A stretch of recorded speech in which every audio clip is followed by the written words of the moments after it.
Phil, welcome to the SRMC Tribe Podcast. Thanks for saying yes anyway. Welcome, mate. Cheers, mate. Yeah, happy to be here. Little bit of, obviously good for us to start with a bit of background of how we know you and kind of why we invite you on the podcast. I believe you were best top student on SRMC 61, so not too long ago.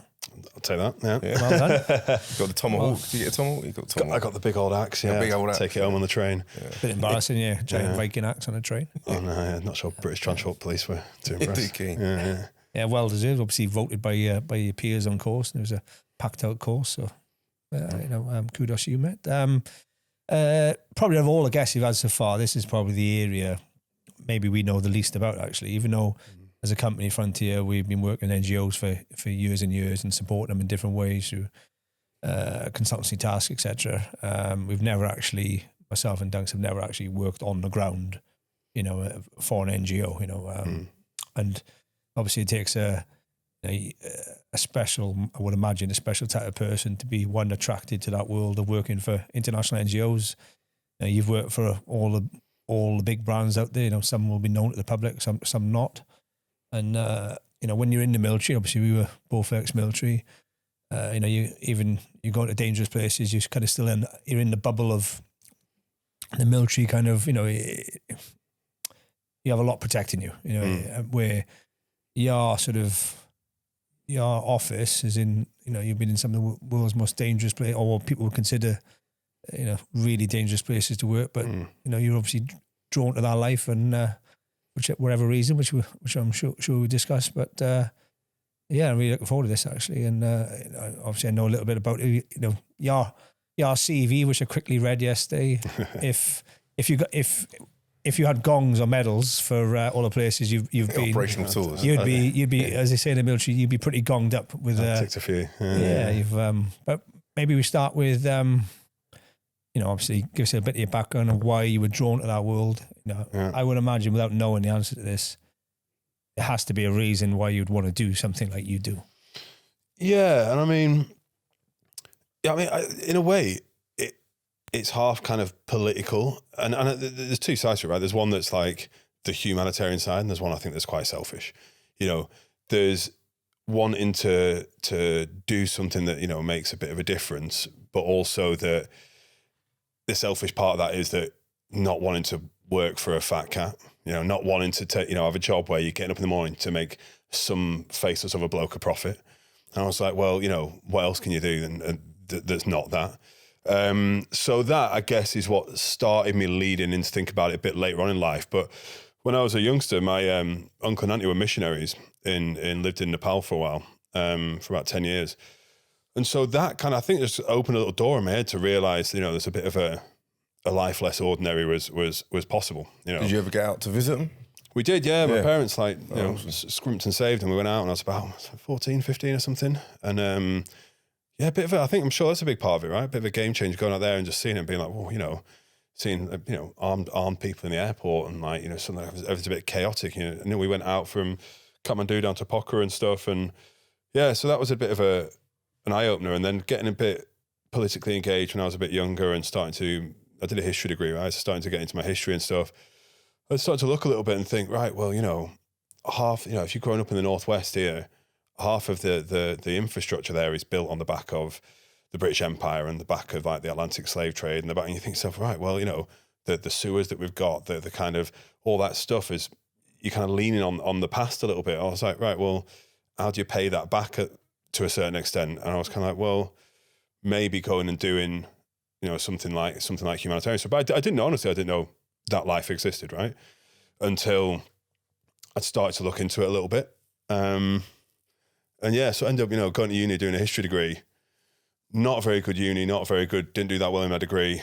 Just, enjoyed. So a good time. Enjoyed my life, yeah. Mine was similar, mate. Did the history degree make you sort of see the world a bit differently then, I take it, the way you just described that? Yeah, definitely. It definitely didn't. In the way I was kind of touching on there, but it actually opened, what it did for me is that I wanted to be involved in history, right? Not writing about it, not reading about it, but, there's a few ways you can do it, right? One is you can join the military, right? And I think, honestly, if I had my time again, with all I know now, that would be something I'd really consider. I think my granddad was in the Navy. My mum was just having none of it. when I was a kid. So he was just kind of off the table when I was young. So I was just like, it never really occurred to me. And I just kind of wanted to be around when history was happening. So finishing my degree, thought, I've not done well there. I need to kind of get a job that makes it seem like I can take the next step. And the next step for me was thinking, I want to get into the humanitarian sector. And it's hard in the UK. You get a lot of people whose, mum and dad have paid them through 10 internships in London, and they're willing to sit there and do that way to get in. And we didn't have the funds to do that anyway of doing that for myself. So I needed kind of a different way in. So I became a financial investment manager up in Preston. Didn't even know, stockbrokers existed outside of London. Got that job, kind of blagged that job interview really. Didn't really like it straight away, but it was interesting to see the world moving, to see your screen go red when the financial crash was happening in 2007, 2008. You're like, this is, feeling like you're in touch with somewhere. But for me, it was always like, this is a stepping stone to get into the sector. And eventually I just kind of, I chucked that in. That's probably an unusual stepping stone in the sector. Yeah, it is. Yeah. I mean, you're going to work for the bad guys, and then you're going to work for the good guys. Exactly right. That's Weirdly, actually, now well, you understand the bad guys, working closely with them. Yeah. Well, now in the sector, you see there's quite a lot of people that are kind of have done that. I'm coming into the sector to cleanse their soul, perhaps, or but coming into the sector with a skill is something I'm sure we'll end up talking about at a different time. But is a key asset really for the sector. A lot of people think, if you just want to do it, and you're willing, off you go. But actually, the reality is, you need to bring something to the party. You need to bring something to the table. And to be fair, I was lucky. I wasn't necessarily bringing that much to the table, or at least I didn't think. And when I first ended up getting a job, I got a job in the Northwest with the British Red Cross as in the finance office, coming from that stockbroker background. That's my link in. So that makes sense, yeah. Yeah. And then there's straight away I was like, I want to get into international work. And they were like, we've got 2 emergency response units within the British Red Cross. You can apply to it through the London office. One's mass sanitation and one's logistics. And I was like, right. And mass sanitation's kind of what it says on the tin. I was like, that's shoveling shit. I've not got the strongest stomach for that. I was like, right. I was like, logistics, I'm pretty sure I know what that is. I'm giving it a little Google and being like, warehouse. And I was like, I worked in a warehouse. I was 16. It was like, fleet management. I ran an ambulance fleet while I was at hospital. And I was like, I was at a hospital while I was at uni. And the other one was stock control. I was like, I worked in a shop for a bit. I was like, I kind of got a few of these things, jobs that I hated. And then, suddenly I managed to get on that. One of the first questions they asked us on the application was, you ever worked overseas? I was like, no. Locked me out of the application. I was like, oh, brilliant. So I started a new email address, went in. Nice. Have you worked overseas? Yes. Very He was smart. like, please explain. I was like, well, I haven't actually worked overseas before, but me and my mates did buy a Mondeo for 460 quid, drive it down to the south coast of Turkey and smash it up into a telegraph pole in the middle of the night, and then had to get the mayor of Fethiye to help us get it out. But this little story, and they straight away in the interview, they called me, that was a brilliant story, really enjoyed that. Nice, mate. So all those little kind of mistakes or stupid things that have happened in the past and terrible jobs I've had that I didn't enjoy, all ended up actually really paying off for me to break into the sector in the first place and get that first logistics job, which really kind of kick-started my career, I guess. Was it what you expected, the job? Yeah, in a way. I remember the British Red Cross job, I wasn't really particularly engaged with and enjoying that much. It wasn't really where I wanted to go, and probably should have worked a lot harder doing the finance officer job that I had in the Northwest. But I was really focused on the international stuff, and I was dead excited for it. The first training I went down to do, I remember walking into the room, sitting down, and within the first hour or two, I was like, yes, this is brilliant. It's exactly what I wanted, exactly what I thought it was going to be like, exactly the type of people around me that I was hoping to kind of meet. And I was, I guess, one of the younger ones at that point in the room. So really exciting kind of... What age were you at this point? Opportunity. I don't know, 2010. Yeah, so 24, 25. So in a way, I guess I always kind of thinking I was probably a bit older and should have got in a bit earlier, should have done it straight out of uni or whatever. But the reality was perhaps having a little bit more life experience is it's been helpful and useful getting in. It was great. So it's about what you just said. You were attracted to the sector or the life, but I don't know this, but I imagine a lot of people who decide to go and work in this sector, their values in some way align to the organisation they're going to go and work for. Whether that's human rights or war zone or sort of female empowerment, there's something that have attracted him to a particular one where you just at the beginning obviously just wanted to work in this life. It wasn't a specific thing that you wanted to sort of be part of a societal sort of change. Yeah, a little bit. I mean, I think I felt like, I don't think your postcode should should define your opportunities in life. And I guess coming out, living in Preston and from the north, you're a bit more aware of that perhaps, if you're not brought up in Surrey, you're perhaps not going to have the same opportunities as other people. And it was, and having done my history degree and having thought about that and seen the pathways that were available to me, it annoyed me. And I was like, and then if you take that and carry it on, right? So it's not just your postcode. Maybe the town you grew up in, shouldn't define your opportunities. Then maybe the country you grow up in shouldn't define your opportunities. Maybe the hemisphere you're growing up in shouldn't be defining your opportunities. And when you look at it from that point of view, you go, well, actually, I'm pretty well advantaged over most of the world. So maybe I should be paying it back and helping other people who definitely don't have as many opportunities as me to be able to kind of have a leg up. So that's, I mean, from a moral kind of, determination or kind of, base for it is where it kind of started, I think. Yeah. You seeing yourself, you're sort of seeing the value of what you're doing quite quickly in a role like that. You think so, right? Yeah. I think every deployment you do is different, and every deployment is good and bad. When I joined that Red Cross logistics team, the emergency response unit, everything was set up for disaster response, and disaster response being like your tsunamis of the world, your earthquakes of the world, that kind of thing. Because the way in the history of the humanitarian sector at that point had been, you just had the tsunami in 2005, then there's been Pakistan floods, and then there was the big earthquake in Haiti. So everyone was like, right, okay, this is the way we've got to deal with stuff. And so a lot of my training was geared up for that. What actually followed after that was a lot of kind of war and a lot of kind of long chronic crises, which these flashbang emergency response units weren't particularly good at, weren't tailored to respond to. So it's been interesting because a few of my deployments have been quite difficult and unfulfilling in a way, because that British Red Cross one, I never actually ended up getting deployed them at first. I joined the ERU and then did my training, which I thought was phenomenal, got on the roster a few times, and then suddenly the year passed through into the beginning, I think it was 2012, and I was on the roster in the January, and if nothing happens in the month you're on the roster, well, you don't go. And I was like, next time is 2013. I was like, I can't sit for another year and wait to go. I'd be like Googling like humanitarian logistics, and what popped up was Save the Children's Humanitarian Logistics Development Program was called, part of their emergency operating program. And I didn't know anything about it really, so I just applied for this job. Turns out it was a crazy application process with like essays and telephone interviews and online tests, and then you had to go down for a selection day where they play games with you for about 8 hours. It's a big brand, Save the Children. Huge, yeah. Like I would imagine most people know that organisation, where they wouldn't know, or perhaps the majority of NGOs, but... Yeah. And I think you could tell, you went down there, they were a league above anything I'd been involved with before, and they still within my mindset as the best organisation I've worked for. They were, in terms of what they gave me, it was incredible. So I went to them, did their 6-month training program, which was a couple of simulation trainings and a distance learning course, and that they just sent me to Spain to do 4x4 training with Toyota and all this kind of stuff.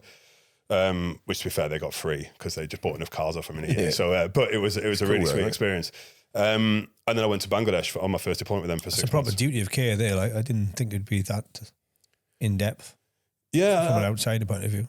Yeah, it's incredible, really. And I think Save recognised at that period of time that they needed to, that the sector as a whole needed to professionalise.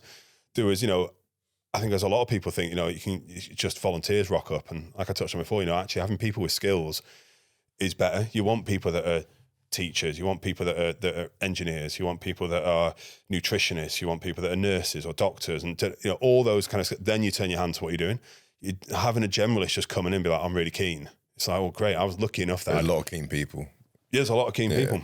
And, tons of volunteers are kind of asking to, something happens in the world, like, I'll pop over. It's like, actually, you'll end up being a dead weight and you'll be carried by everyone because, you need someone to turn up and know exactly what they're doing straight away. And so recognizing that, I think, and I'm not entirely sure this is the exact history of it, but my understanding is that when the Haiti disaster happened, everyone had a roster. So when the tsunami happened, right, people were scrabbling around for staff, trying to get staff left, right, and centre. I think was it Gail was out there, was it? And so people were scrabbling around staff, and they just didn't have enough. So afterwards, a lot of the big NGOs went, let's get a roster together, and we'll draw a roster up of people we know are qualified for this. And the next thing that happens, we'll grab them all. Haiti happened, was much bigger, I think, than anyone thought, and probably not recognising that people on one roster are also going to sit on 5 rosters, right? Because you want to get work. Right. So then everyone scrabbled around their rosters, but very quickly everyone was gone. And then they again were getting in newbies. Yeah. So after that, Save's kind of program was geared at, why don't we train up people, not have a roster, but have emergency response personnel or surge team personnel that are full-time salaried staff. And then when there is a big disaster, we just pick them all up and send them to one place, and they already know the systems, know how we work, and can respond. Just to sort of slightly rewind, mate, just to give the audience a sort of an understanding of what Save the Children is then, and how it kind of sits in a sort of space it does. If you're kind of giving, this is what it is, what they do. Sort of, yeah, I mean, and the size of it. Well, I think not necessarily talking about Save particularly, but like different NGOs in that space. It's something that, it takes a while to learn, and it took me a while to learn, right? Yeah. You've got kind of your emergency responders, right? Which can be anyone, everyone, everyone thinks kind of the Red Cross or the UN doing that kind of stuff, or MSF, they're often some of the first on the ground. But you say the Children's will do that, your IRCs, CARE, etc. All these different NGOs will go do that stuff.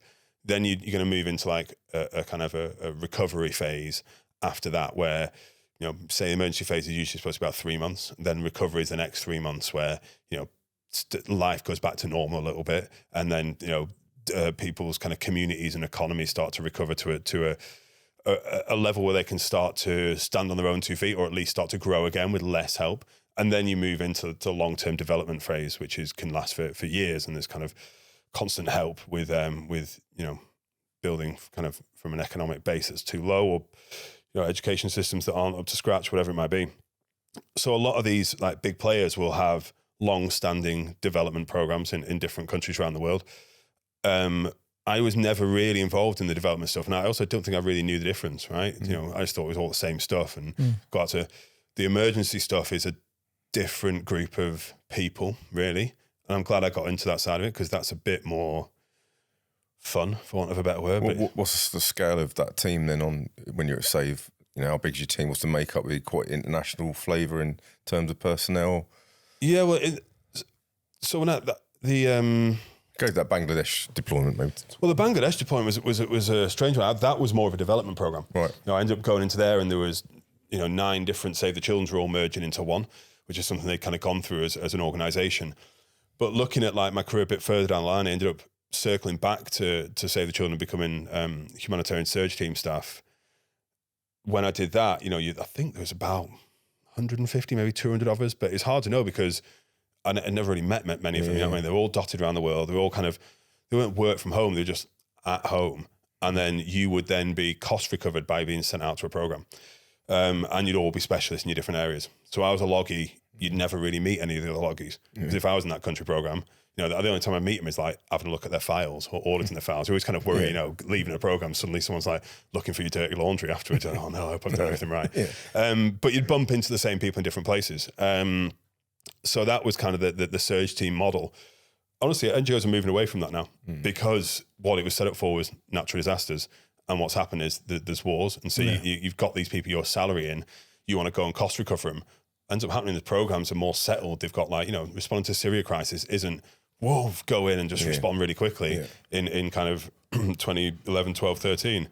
It's actually a slower process needed over a number of years. And actually maybe that's not where you're going to get the best value from your surge team.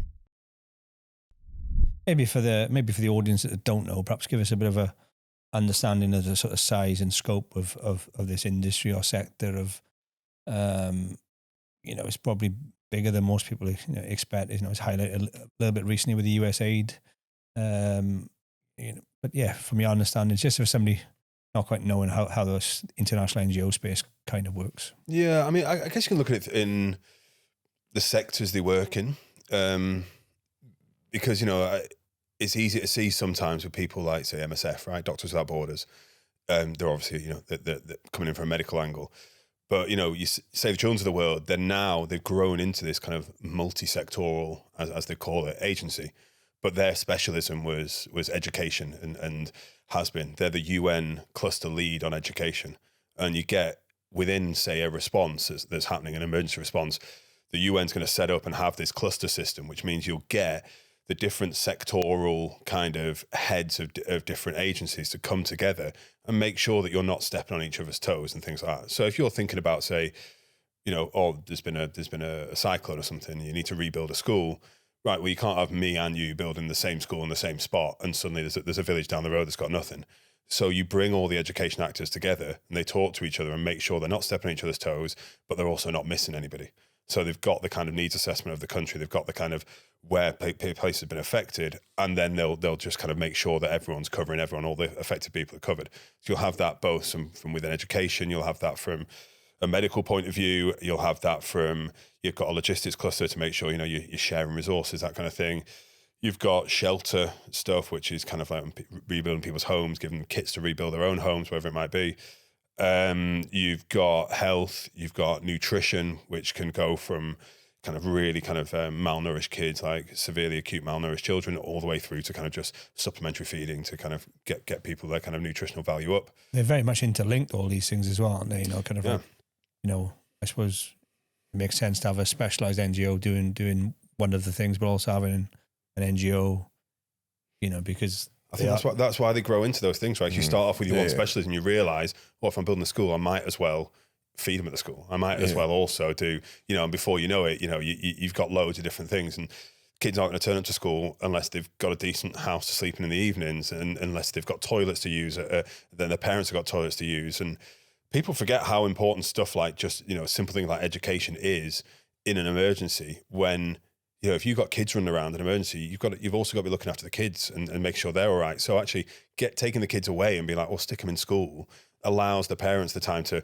rebuild their house, to be able to start to rebuild those communities that they live in. And that, takes a lot of pressure off. So having like child-friendly spaces or child protection programs or a school program running in a refugee camp or in a displacement camp or in a community that's been kind of obliterated by something is super key. That's going to be a more attractive way for donors to see that their money's been spent more wisely as well. When it's like that, they're going, you're not just building a school where, we'll train up people to be teachers and do a few things at the same time.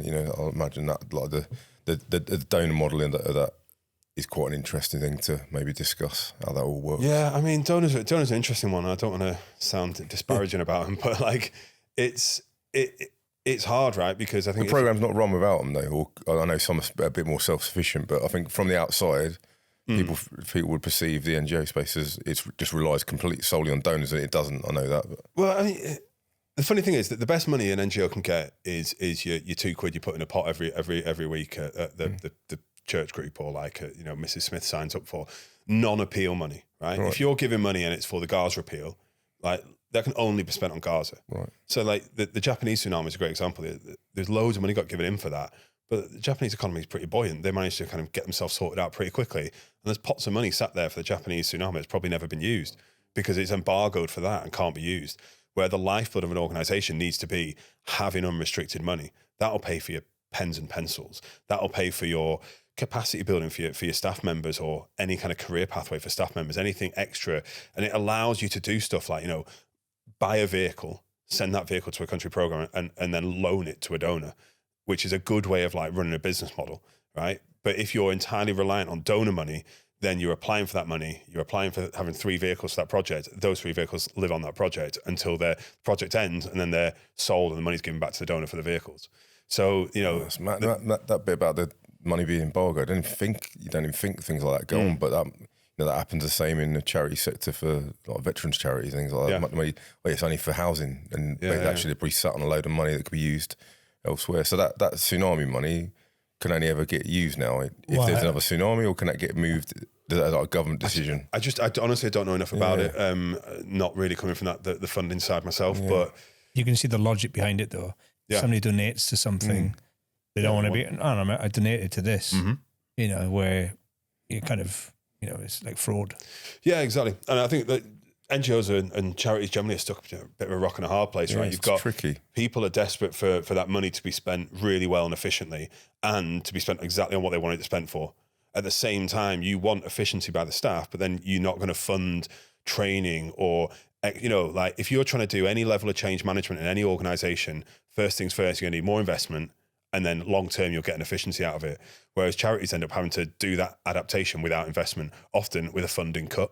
Because if you make a mistake as a charity, people will be like, right, and they'll take a lot of money away from you and then expect that next time you're going to perform better because that you got punished. And the reality is you've just suddenly lost a section of your staff or your ability to actually function and do some stuff. So this USA cut, you know what I mean? Like, oh, brilliant, that they're going to come in and like make some great efficiencies and look at everything that's done. It's like, you're worried about charity efficiency, and they've just made every charity or NGO globally just go into crisis mode for 2 months, where everyone's just sat now in crisis management meetings trying to figure out how they're going to get through the next few months, not being able to run their projects properly, having to put people on redundancy notice. So then they're in a horrible state themselves personally, and yet they're expecting that they're going to run things more efficiently. Like in the future now, moving forward, these charities are all going to have these terrible like periods of having to restructure and figure out how they're going to run in a leaner way.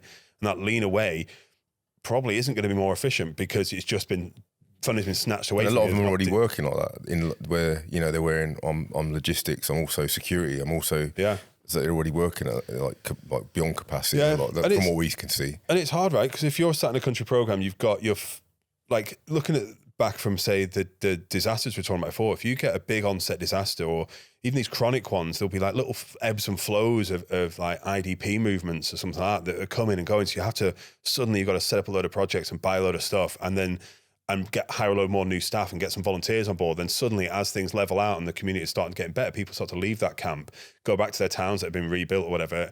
Then it goes down again. So you don't need as many staff, you don't need as much money. The funding starts to dry up. So you end up going through a big hiring process, hiring loads of people and then letting them go again, and then hiring a load more and then letting them go, or buying loads and then letting them go and buying loads. So you've always got this situation where certain people's roles are funded by a certain project or a certain type of funding, and that funding runs out, but then you've got to try and get that covered by a different role. So the financial kind of Tetris you end up playing, minefield, isn't it? It's hard work, and just the public scrutiny on to run.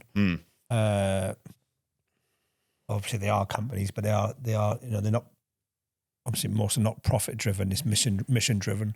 Where if you have an organisation, a large NGO with a huge financial infrastructure, huge overhead, where say most members or lots of members of the public wouldn't understand business or wouldn't understand that,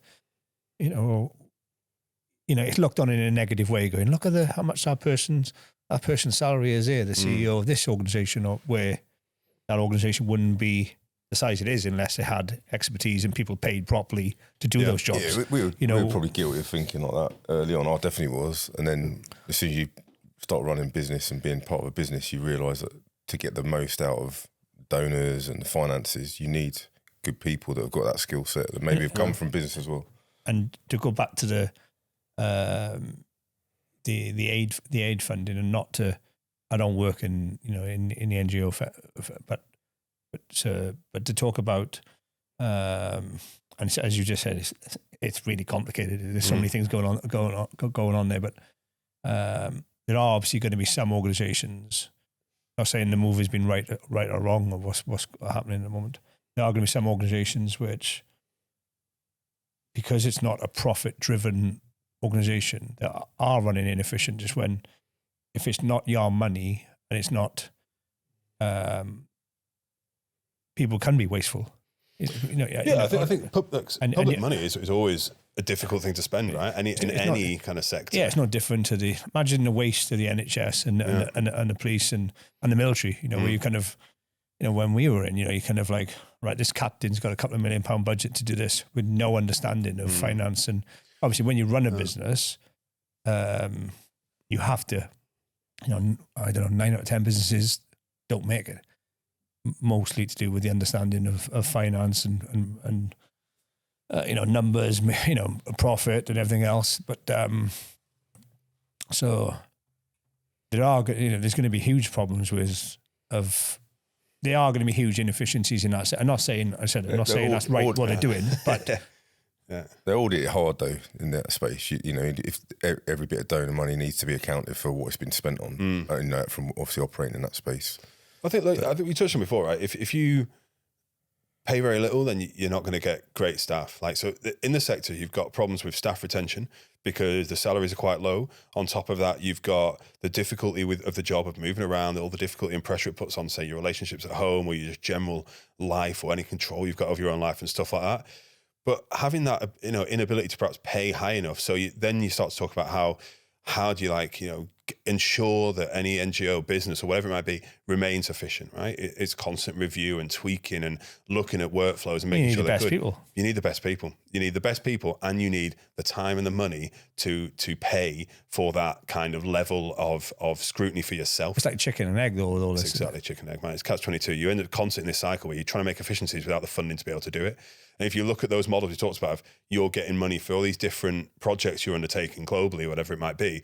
Within each of those projects, there's a little percentage of money that you're allowed to have to cover your back office costs.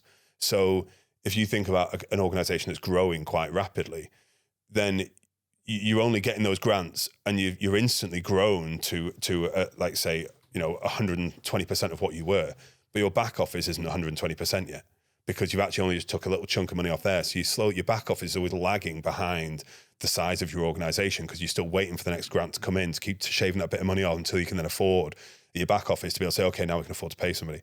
Because you don't have cash flow, you don't have huge amounts of reserves sat there. Unless you've got tons of people putting that penny into that box for you, you haven't got that money to, one, pay for a mistake where a donor takes money back because you've screwed up. And that can be, you know, just somebody within the team just doing something wrong, or kind of a procurement that just doesn't look quite as good as it should have been. Could have predicted the wrong change in government. There's so many external factors here that can affect the viability or sort of the survival of an NGO.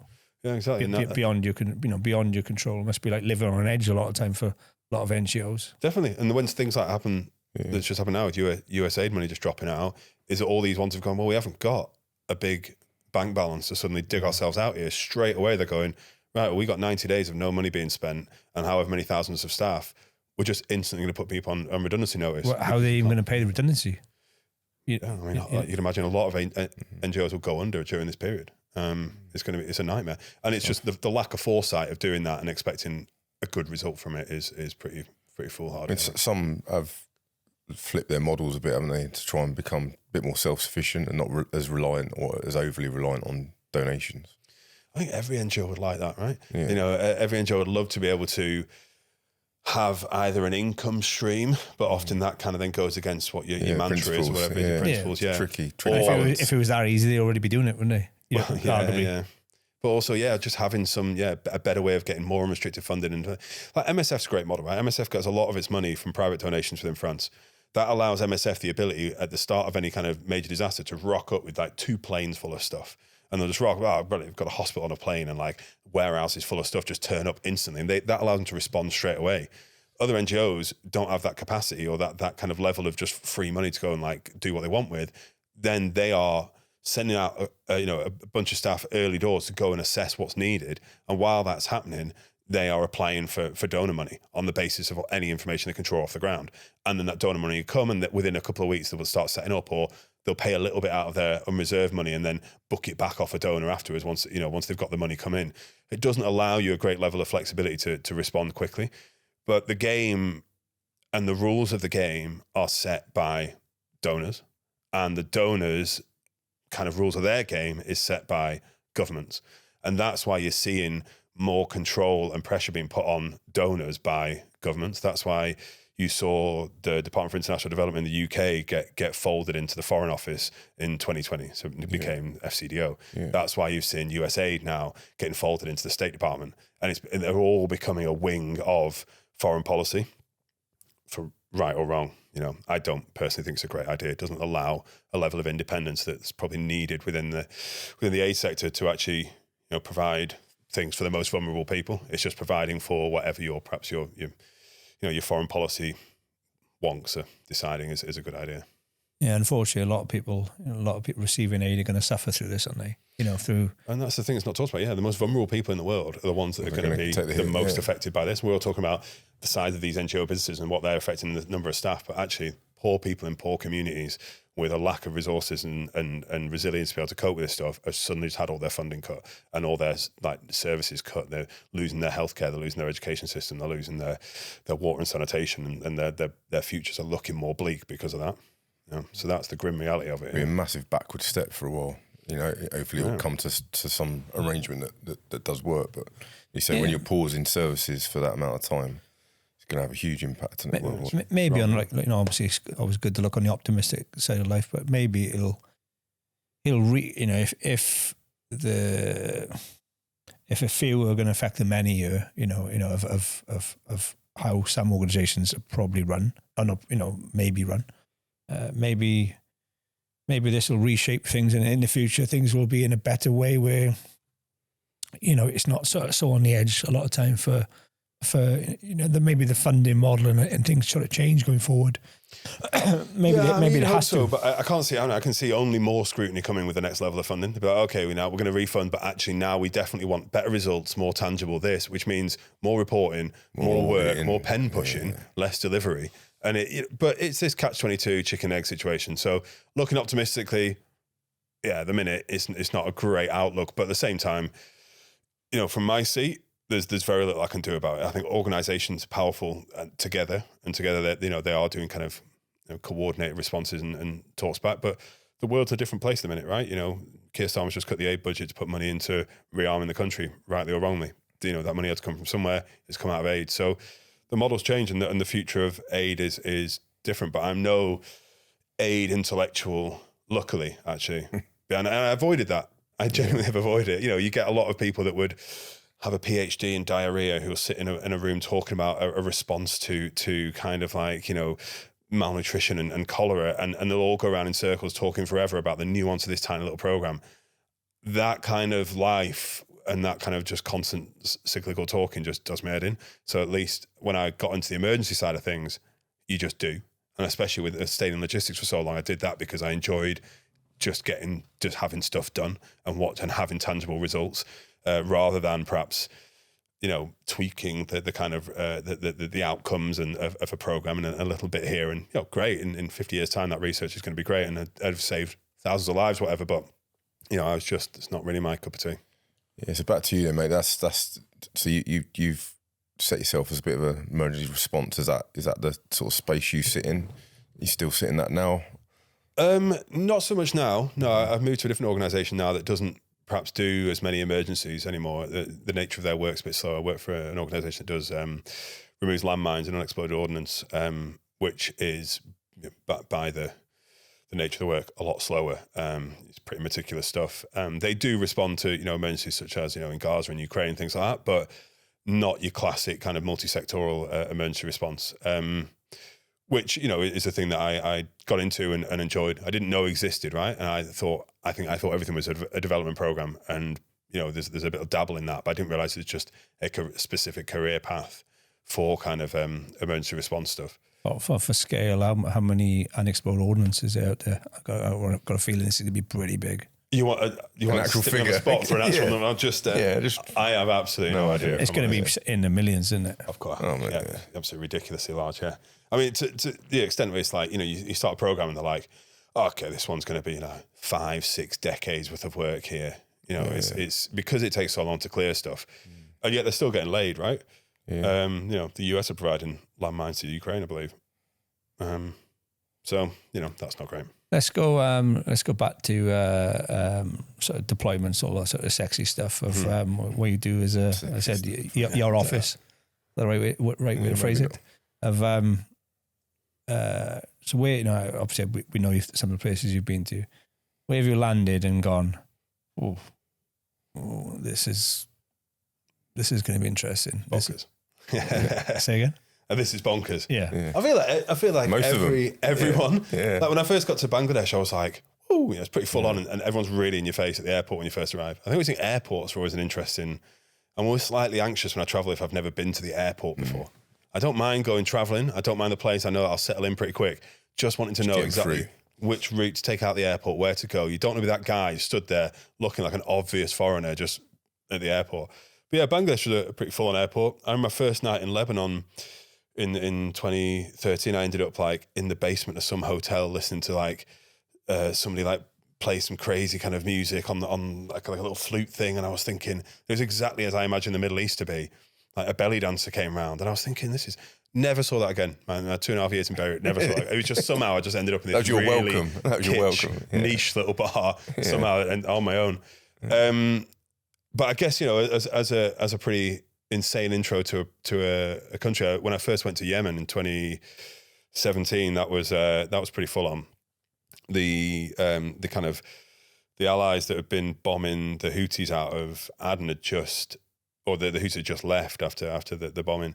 And we were going in, the airport, the airstrip had been bombed, so we had to go in on a WFP boat from Djibouti, or like a little pirate alley kind of thing. We had all the kind of, you know about this maritime security stuff, right? So we all had the piracy drill and get down to the citadel if he's going to. So interesting and kind of cool. So we go over on this crossing, I get to the other side and we get in, there's the car to pick me up, I jump in this car and I've got my luggage in the back and I think, I'm like, right, okay, and I was pretty chill actually at this moment. And we're driving through the port, brilliant. And then we get to the gate of the port, it flies open, and there is just like lads there, like, you know, teenagers, mouthful of cat, like weapons. Pretty big in next thing you know, back door opens and woof, got a weapon onto my throat here. And I'm like, oh, no. I was like looking at him. Oh, no. He's like looking at me like really tense. Why?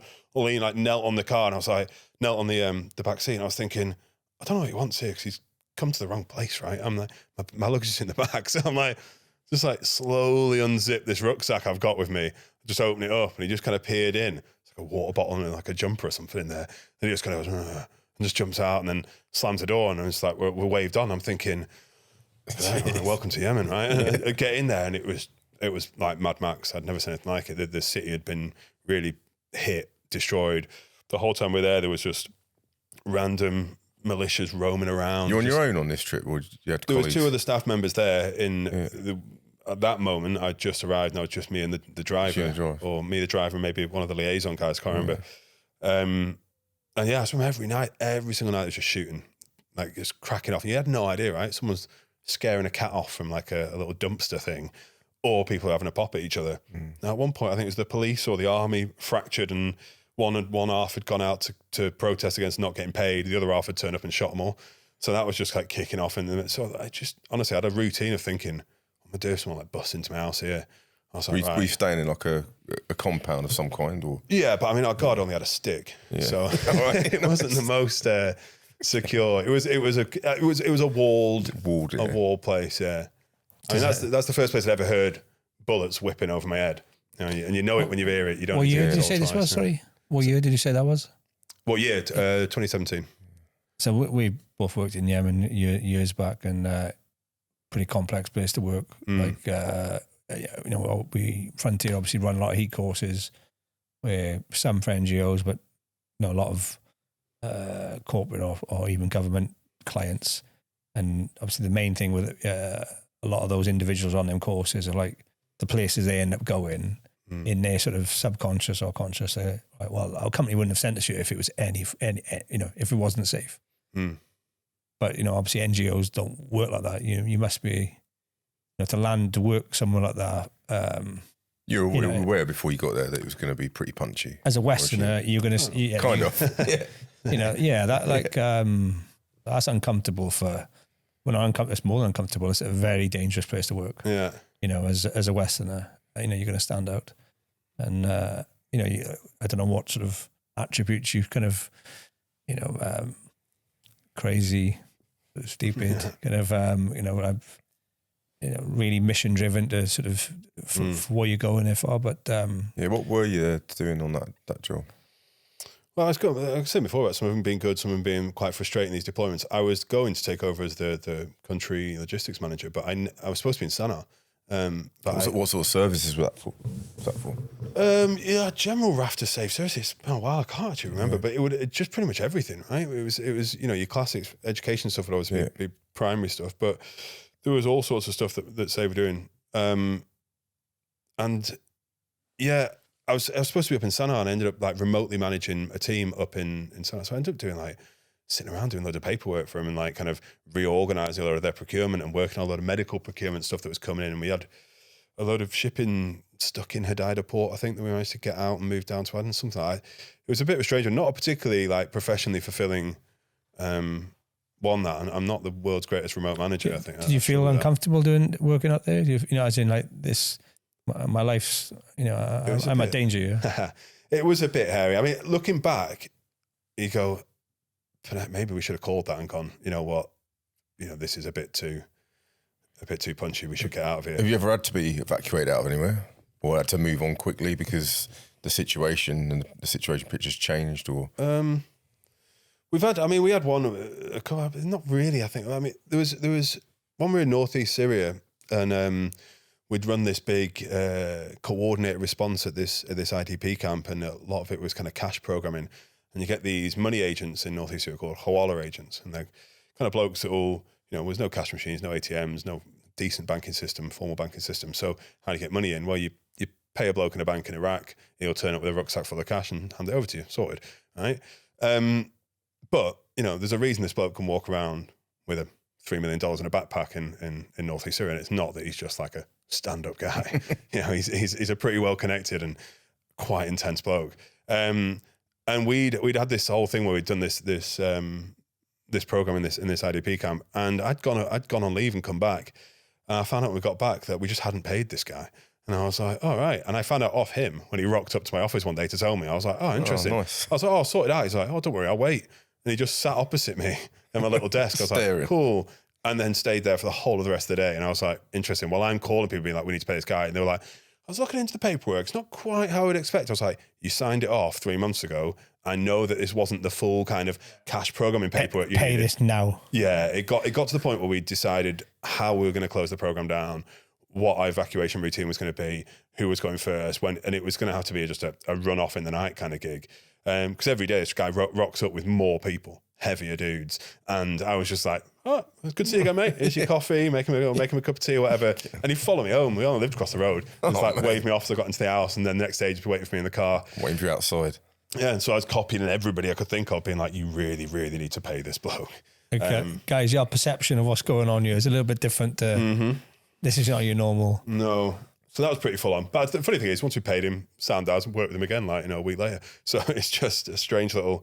But that had all happened around the referendum in Kurdistan in 2017 as well, towards the end. And it was a bit like, well, what do we do? They'd all voted for independence, and then the federal government of Iraq wanted to take back a lot of the land that the Peshmerga had got, and it was all. And we were in northeast Syria then, and we're like, well, we'll come out because at least we're close to the airport and Erbil. I remember getting over at Fishkapur, crossing the border, sat there looking at NGOs, like, because there's a lot of NGOs like coming in, and we're going, what are you doing? Going in? Like, oh, we thought it'd be safe for this side. It's like, right, is that what you're doing going out? It's like, oh, we thought it'd be safe for that side. Like, you just like, everyone's just passing. So like, sometimes you got no idea whether you're coming or going. But like, evacuation wise, I've never actually been evacuated, no, which is hoofed out of places. Maybe you have to carefully think about this when you're on for your career wise. Are you sort of drawn to the sort of, I know obviously the mission and the job and what the reason you said it, but you're drawn to the sort of the danger, the complexity of the place of like, is that a bit of a part of doing this? Yeah, definitely.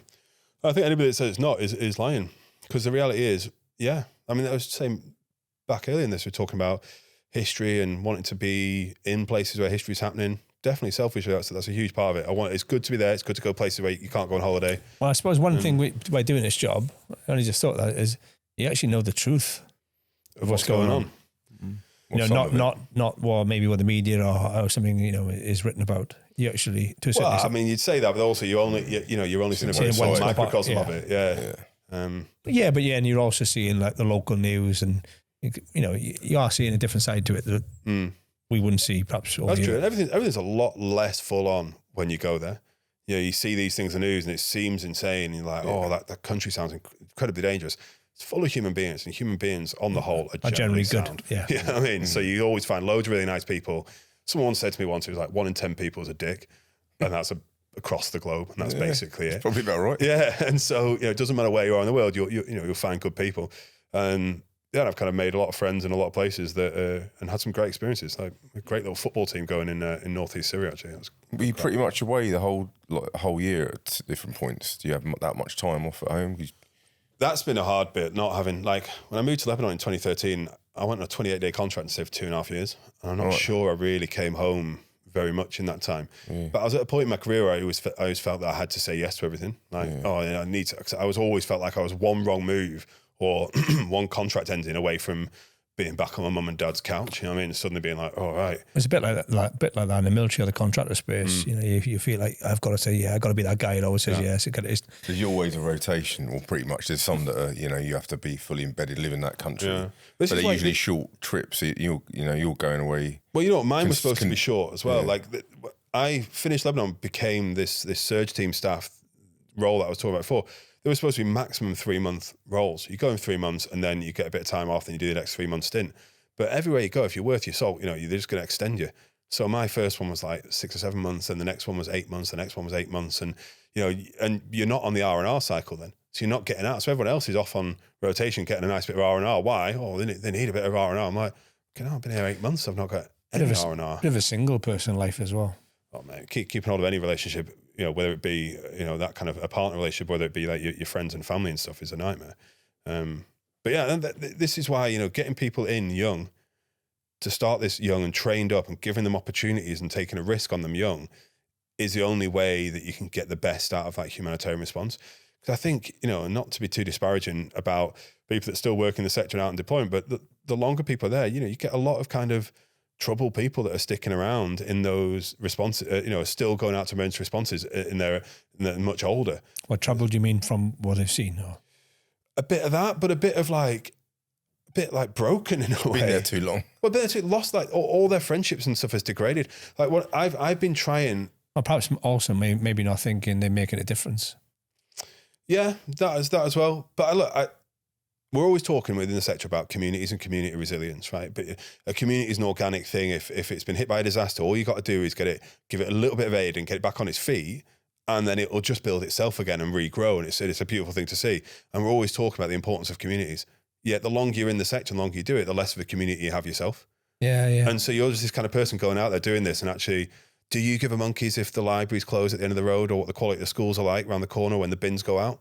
No, because you've been away for so long, you forgot what that's like to care about that stuff, and you get this bit disconnected from it all.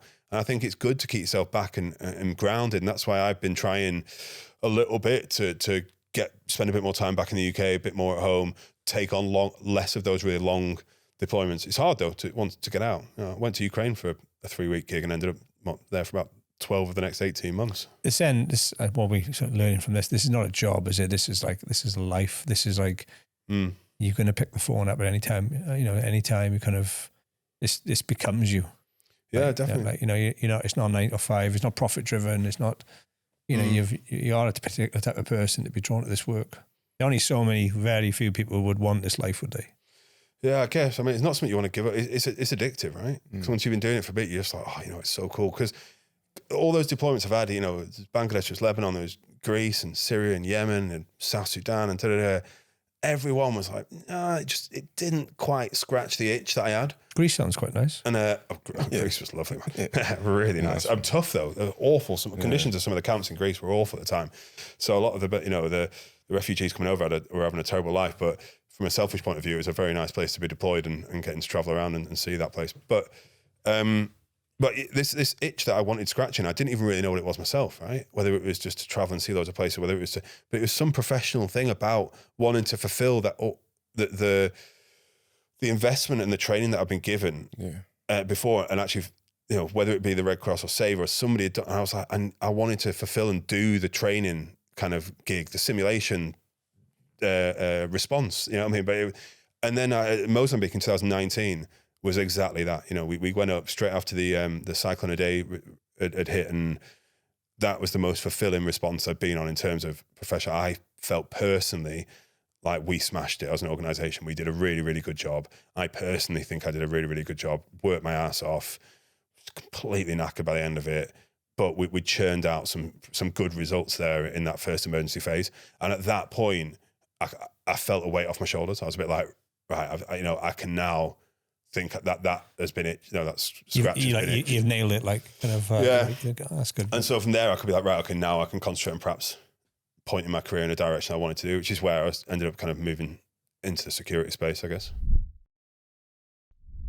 Phil, sort of slight change in sort of question here, perhaps. I know you've kind of morphed into a risk or security professional now. The way your career's going, obviously come top of the SRMC course with some pretty impressive individuals, and obviously passionate about that area now. And your career's obviously led up to this point, but I suppose just something I've noticed over the years, coming from a military background. A big word is atmospherics, kind of seeing a sort of change in environment and you realise sort of something is wrong. But obviously, an NGO, individuals working for an NGO in arguably dangerous places to work, in high risk countries, will have a completely different perception of those atmospherics, especially if they've been there for years, kind of, their perception of the threat and risk to them is maybe different to somebody coming from a military background. How do you kind of see that? How do you see that sort of what it's like working in these places? And another one to throw a double question in: how do you mentally prepare to go and work in some of the places you work in? Yeah, well, I guess sticking with the last question. I think mental preparation wise, it's you don't know what you're going into most of the time, right? And there's little coping mechanisms I've got that are just stuff like, taking a good book and having a read and having switching off, listen to music, the classics, make sure you're doing some exercise. Football's a big one. I love watching my football. I love playing football. So like watching a game, no matter, you can always find a game, right? The Premier League's amazing, ubiquitous globally. So Man United ticket. United, yeah. So you can watch a game anywhere and I know that my dad will be watching it and my mum will be watching it, my mates will be watching it. So you can just text them in real time. So it's actually, it's like being at home in the pub, no matter where you are, which kind of keeps you grounded a little bit, gives you some longevity. And I think in those like really difficult places I've been to, the way I cope with it, and it's probably not the necessarily the healthiest one, is but reduce your life expectancy to tomorrow. It really takes the edge off. You know what I mean? If you kind of make your peace with the world and you kind of go, right, well, possibly could be today. Then you kind of go, right, well, summer prayers, do my shoes, I'm ready to go. And you're like, actually, I was really taking the edge off. I'm not so worried about it anymore. It's not so stressful thinking about. So that goes kind of helped me. And then like, in terms of then moving to security, the guy that got me into the security side was my old manager. I think you guys actually know him. Yeah, we served with him actually. Yeah, exactly. Yeah. And he brought me in, I think because he spotted something in me. I guess it was a bit of the pragmatism that you get from going and doing a lot of different deployments, a lot of different places. I like to think I'm a reasonably calm, kind of chill guy. And lean into what you said then about like the atmospherics and stuff. If you're an NGO, you've got this constant exposure, not just to those communities, but like your staff and your drivers, and you get a completely different impression of how things are happening on the ground, or how things are changing. And we touched on it before, like, a country always seems a bit wilder if you're outside and you're just seeing it on the news. Yeah. You only see the big stuff and the bad stuff on the news. You go and live there and everything's much more chill and much slower, and the dynamics are a lot easier to understand. And being able to have sat on the receiving end, perhaps, of different security rules or changes and things, and perhaps some have disagreed with or whatever, but knowing how to actually create mitigation measures that keep your staff and yourself or safe, that are not only achievable, but like beneficial to people's lives. If you're really draconian, you start like throwing a curfew around every 5 minutes and people's just quality of life just goes down the pan. They're normal people, right? They want to be able to go out in the evening or pop round to a friend's house that lives down the road or works for a different NGO. You've got to allow those things to happen and create safe ways for those things to happen. You can't just be enforcing like the rules of it. So I think people pick that up with me and realize that, that and my somewhat slightly obsessive nature in terms of understanding and wanting to read about history or geopolitics and staying on top of that stuff all kind of feeds in and links together. Yeah, you're a good fit for that space. That was evident on course. You're on a course of, people that you might perceive would have loads and loads of experience in that, but you've probably been on more deployments than any of them. Yeah, I did pick that up a little bit on the course. There was a few bits where like people were kind of saying, and we're talking about, it was the moving around DRC and like, we'll get an extraction team. I was like, but no, mate, what's your budget for this? You know, and it's like, I was thinking, we'll just do it in a couple of Land Cruisers with a couple of radios and fingers crossed it most of the way. And, you know, most of the time you're going to be safe, you know. That's the reality. It's just understand the reality. You know, this will be massively insightful for a lot of people that just don't understand how that NGO world works. Yeah, I think that if you're going around, you're wearing full body armor and a helmet, and anybody's looking at you, you look like a target, right? You're like a high value target. If you're just rocking up in a t-shirt, someone double takes says, "What's this random white dude walking around in a t-shirt for?" They just think you're a lunatic. You're not a particular threat, right? You don't look like you've got a weapon, let alone could use one. So like you just kind of, it kind of throws people off a little bit.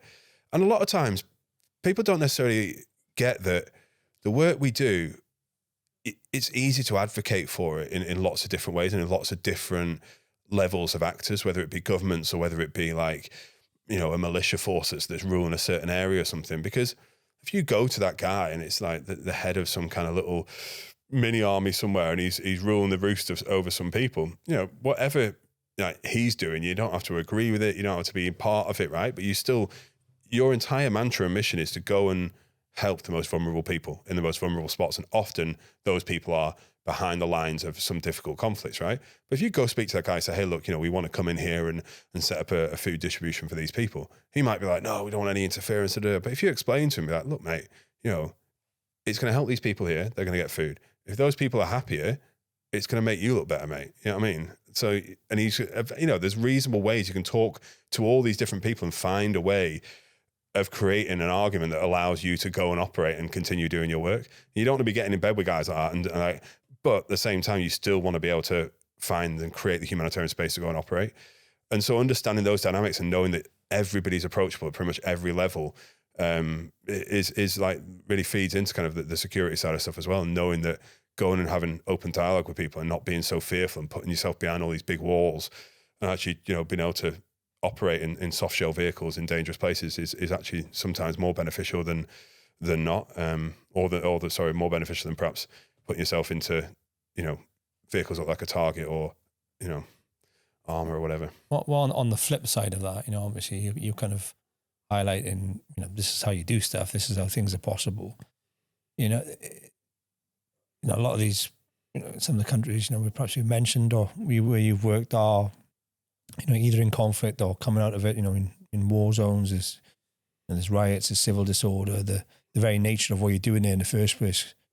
Arguably, the country is failing to provide something, you know, and that can even, you know, be a problem. But, you know, the figures at the moment of, you know, of how many people working for NGOs have died, probably at the highest has ever been. You know, this is, you know, dangerous work in lots of places, not to be underestimated. Yeah, it is. I guess in a weird way, you look at the figures of, say, aid worker deaths, and you can easily see these, you know, random white saviors going into these places, and most of the time the people that are getting killed are actually local individuals that have come to work for an NGO, and they're the ones that always end up doing the most dangerous work, rightly or wrongly. And they have their better access. They have, you know, better awareness of the dynamics on the ground, the atmospherics. They really do understand it, the freedom of movement to go and actually implement a lot of those places. And NGOs will use a lot of risk transfer to go and you'll do your due diligence. You'll make sure, you know, you provide them as much support as you can.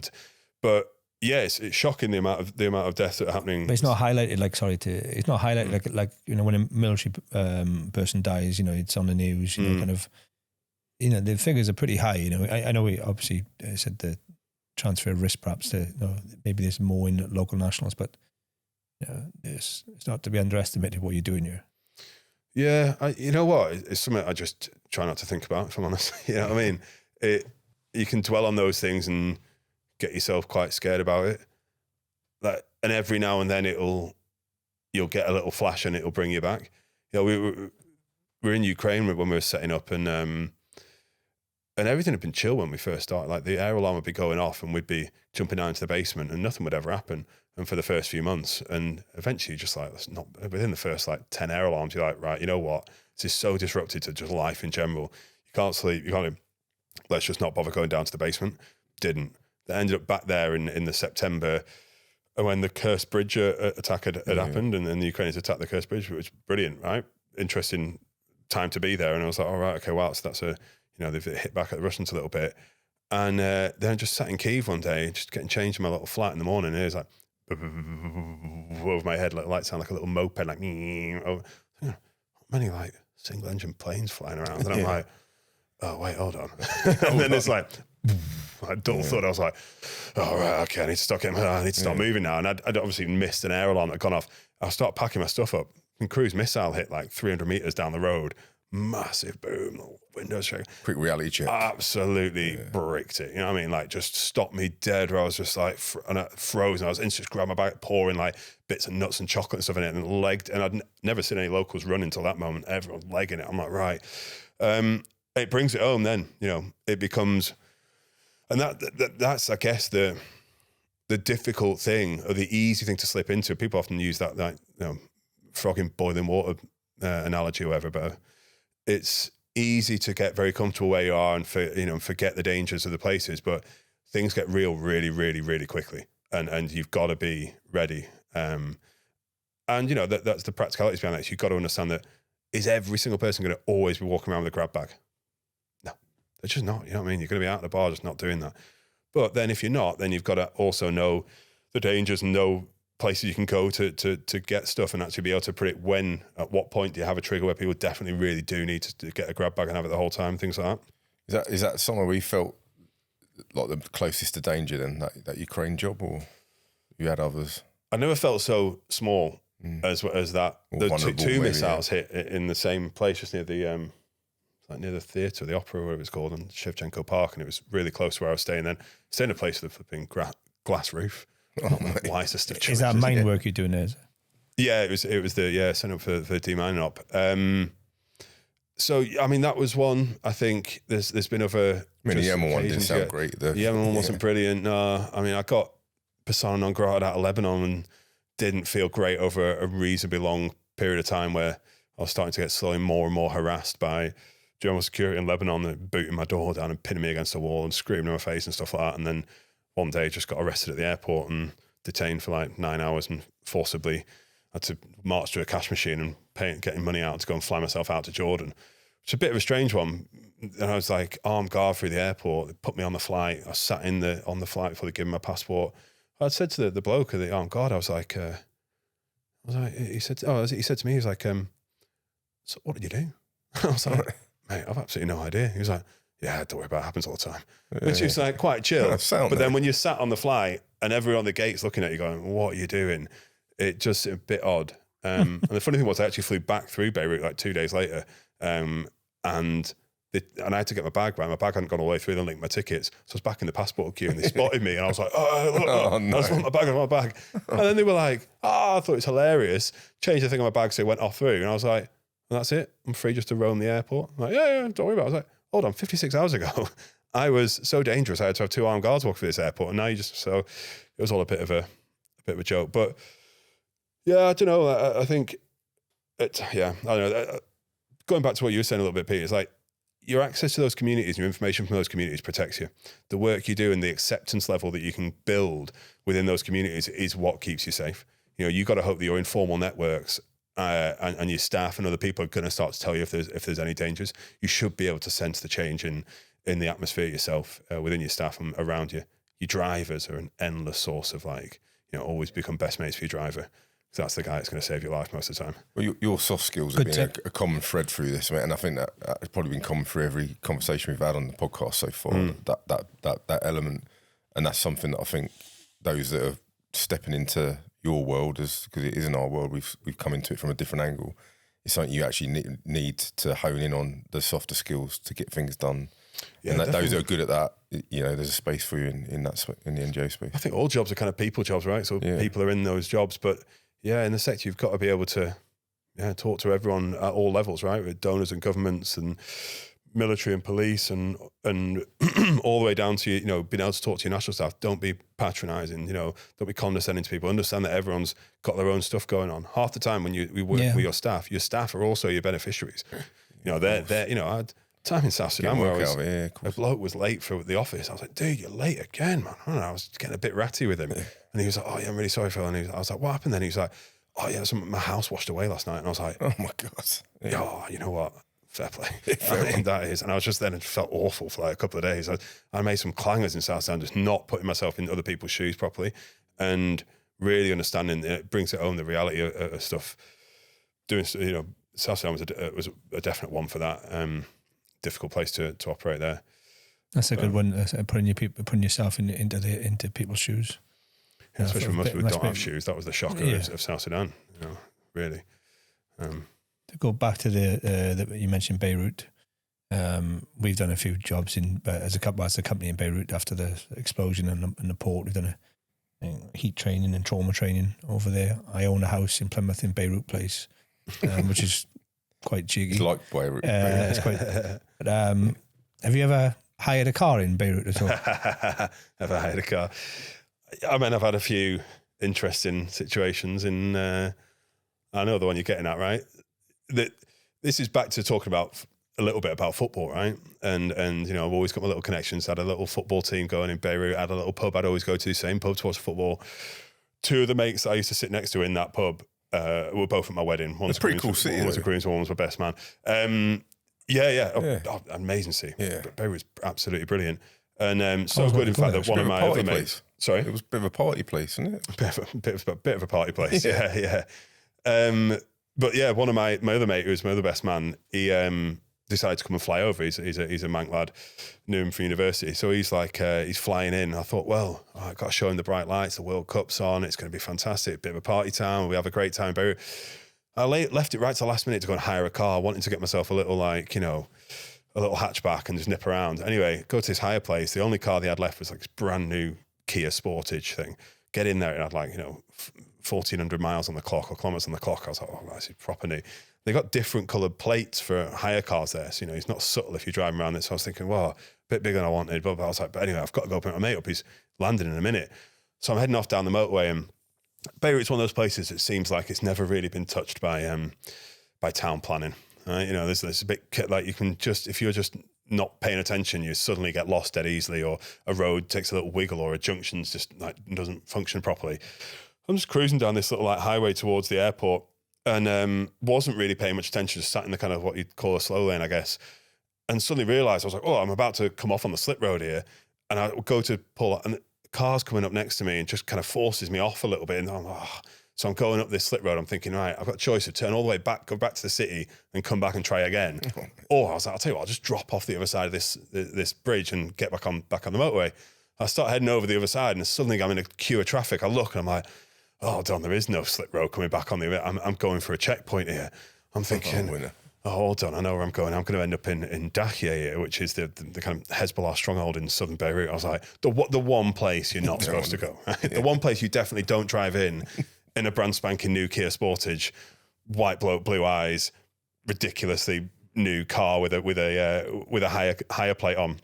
I was thinking, right, this is not good. It's not good. So I get to the checkpoint, wind the window down. I said to the bloke, I was like, aeroports? He goes to me, down there and there. I was like, right. And instantly I was like, wait, do you mean down there and there? Or do you mean first left here? He's like, no, down there and there. I'm like, right, oh yeah, of course, mate, of course. So I set off straight past that first turn. I was like, it was that turn. It was that turn. I missed it. And I was just in this queue. Then we start heading in, winding roads. Everyone's getting smaller and smaller and smaller. The crowd, the roads are getting busier. There's crowds of people around. And I'm thinking, oh, I'm going to die. Because not only was all that going on, it was Iran versus Argentina in the World Cup.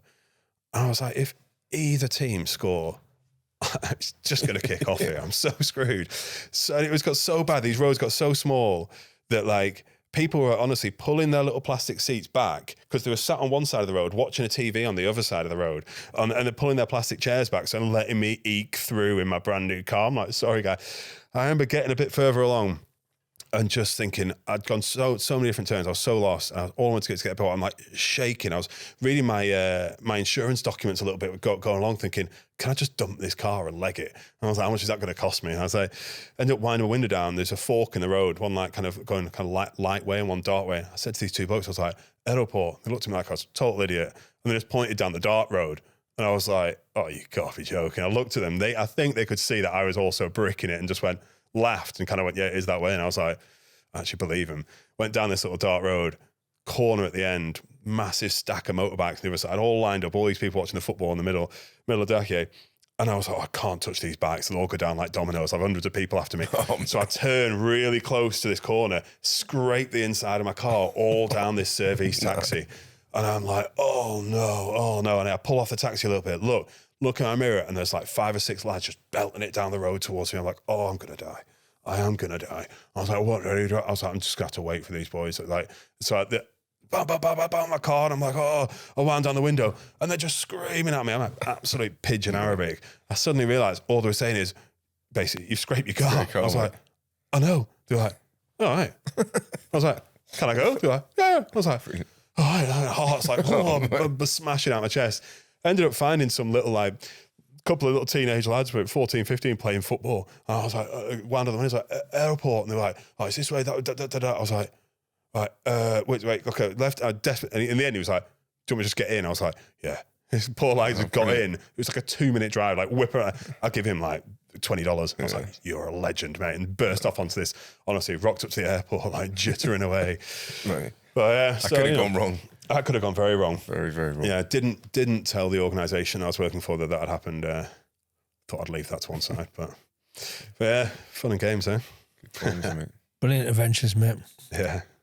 I'm sure this will be a really good insight for people I would imagine most people have got no idea how this kind of sector even works, and especially when your role's even changing again now. Kind of look forward to following your next steps, mate. Of where you keep going. Keep cropping up. Yeah. Thanks. What is the next? Well, currently I'm working in the regional security manager role, hoping to kind of extend and expand into global security roles.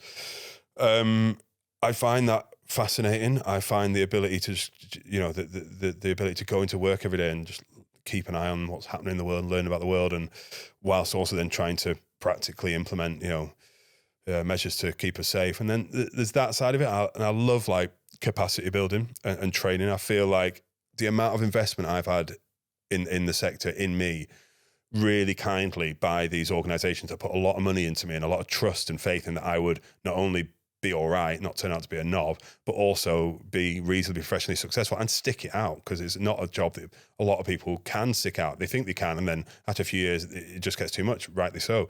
So, no, I want of a better phrase, really, I feel like I could pay that forward, or I owe it. And there's a lot of people that have helped me in my past that don't even realise they've done it.